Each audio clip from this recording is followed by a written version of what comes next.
Hello guys, Raidenlon Vlog nga pala. Kung bago ka palang napadpad sa channel ko, mag-subscribe ka na, at huwag kalimutan click ang notification bell button, para updated ka sa mga bidyong katulad nito. For today's vlog, ipapakita ko sa inyo ang ganda ng Mayon Volcano habang nakasakay kami sa motor, hindi kumpleto ang rides, pag walang magandang tanawin. Katulad na lang ng ipinagmamalaki sa Bicol, ang Mayon Volcano. Nakapagtahimik siya, grabe ang ganda at ang taas niya at dinarayo pa ng mga ibang lahi, makapagpa-picture lang, at kapag tinutupak naman ay nagbubuga lang naman siya ng mga malalaking tipak na bato at apoy. At mabalik tayo sa kalsada, shout out nga pala sa kasama kong takbong pogi lagi. At may higanti bote pa ng Silver Swan sa gilid ng kalsada, at saktong-sakto siya sa spot ng Mayon Volcano at meron pang higanti mega sardines. Kaya ano pang hinihintay ninyo, bumili na kayo ng mega sardines, sariwang-sariwa ang mga isda nito.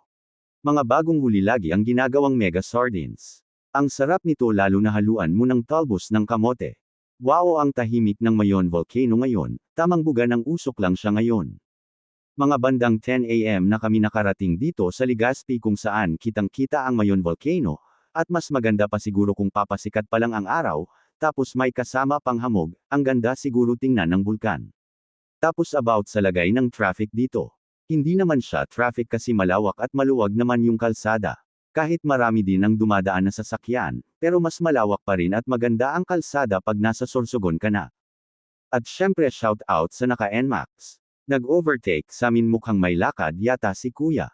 Nagmamadali. Kami naman takbong pogi lang, enjoy lang namin ang ganda ng view ng Bulkan Mayon at ang init ng araw. Kaya ang kasama ko takbong rides lang.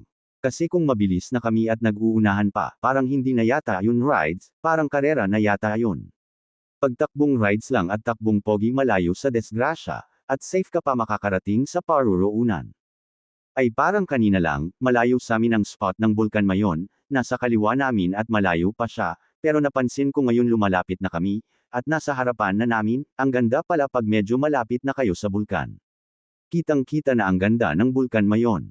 At dahil nasa harapan na namin ang Bulkan Mayon, mag-subscribe ka na para updated ka sa mga bidyong katulad nito. Thank you for watching Raidenlon Vlog.